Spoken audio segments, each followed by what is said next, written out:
Hey guys, I want to talk a little bit today about some relationship stuff. I was reflecting back a little bit on my life today, and I was thinking about one of my prior relationships that I had gone through in life. And I want to tell you a little bit about that story just to paint the context here on what the point of the talk is today. But the very simple message that I'm trying to convey to you is that you actually want people in your life that actually want to be there, right? What a brilliant revelation, right? Like, bravo, Mike. what a what a fucking genius thing to say, right? I'm making fun. It sounds so simple, but the reality is how many of us in our lives spend days and weeks, months, years trying to involve ourselves with people that don't really want to be there at the end of the day, right? Imagine if you owned a business and you were sitting down and looking to hire somebody, right? What kind of employee would you want to hire? Would you want somebody that's just kind of like, I'm just kind of here, like just cuz? Or you want that employee that's like, I've wanted to work here my whole life. Like, I'm so excited about being here. Like, I really want to get in there and do what I can do and show you what I can do and all this kind of stuff. It's the exact same thing with your life and your romantic relationships and who you involve yourself with. But like, why in the hell do we all do this as people, right? Like, you continue to try to involve yourself with people that don't really want to be there. Why do we do this?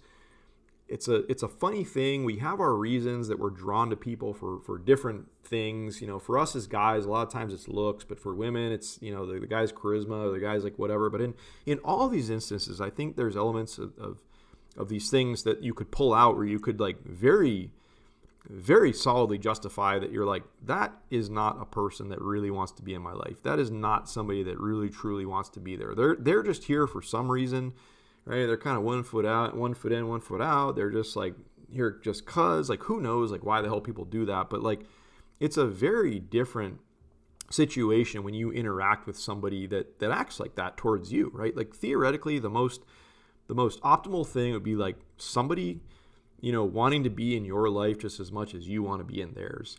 And like I was starting to say, just the real small story that I want to share with you is that my last girlfriend, like I guess like second to last like serious girlfriend I had. This was going back a few years, maybe 3 or 4 years now at this point. We were together 3 years in total, and I look back in that chapter in my life, and I'm like, why the hell did I spend that much time? From moment number one, this girl never really truly wanted to be there. And, you know, we spent a lot of time together and we kind of grew and evolved and we had our little thing for a period of time. But, you know, and it was what it was.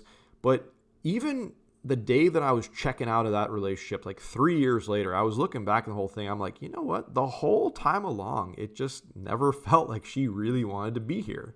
And it didn't bother me, the fact that like she looked at me that way and that like that was those were, you know, the way that she acted. And I think those truly were her desires at the end of it all. But like, more of the angst and the anger and the anguish was like focused back on me. Like, why did I stay that long? Why did I put that much effort trying to convince this person to stay in my life and trying to stick it out and trying to build something, trying to do all these things? Like, why in the hell would I do something like that? Why did I spend so much time on somebody that didn't truly want to be there? Okay.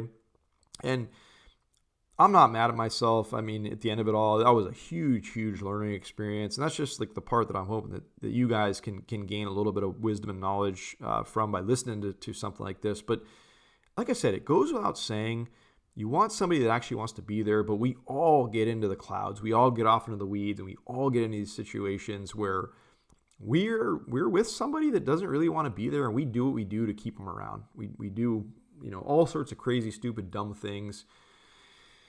You know, it is what it is. It's part of the learning walk of life that we're all going to go through. But I'm just trying to give you this high level sort of conceptual thing, just give you something to like put in the back of your mind, to keep in your back pocket the next time you're going through one of these situations in life, when you're very identifiably with a person that doesn't want to really be there. Okay, hopefully you can pull the ejection handle and get the hell out of there way sooner than I did, way earlier than 3 months into, you know, a relationship with a person like that. Just don't concern your time, guys. Your life is going to be so much better, so much happier if you actually put the effort into finding somebody that actually really wants to be there just as much as you want to be there as well. Okay. Like I said, this should go without saying. Yes, this should be an obvious thing, but All of us make this mistake as humans, okay? But just having some awareness, just having the ability to zoom back a little bit.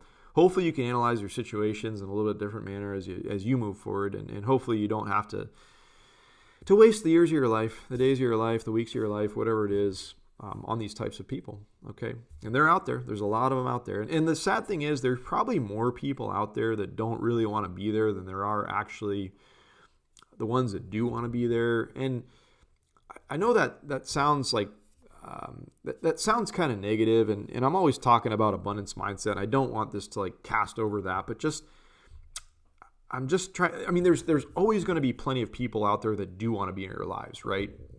That's a fact. I believe in that 100%. But what I am saying is, like, most of the time when you go out there and you date, you interact, you meet people, like, it just takes effort to sift through the crap, sift through the ones that don't want to be there. Think about that example I gave you in the beginning, guys. Like, you are the employer here. You're employing somebody in a way to be a part of your life, all right? And just think about that interview process and don't overlook this fact. Like, you want to, like, take your time and find the one that wants to be there, okay? Should go without saying. It's a simple thing. I'm going around in circles here, guys, so sorry for that. But I hope you get the message at this point. I hope it makes sense. I hope you're having a wonderful day. I'll talk to you all soon.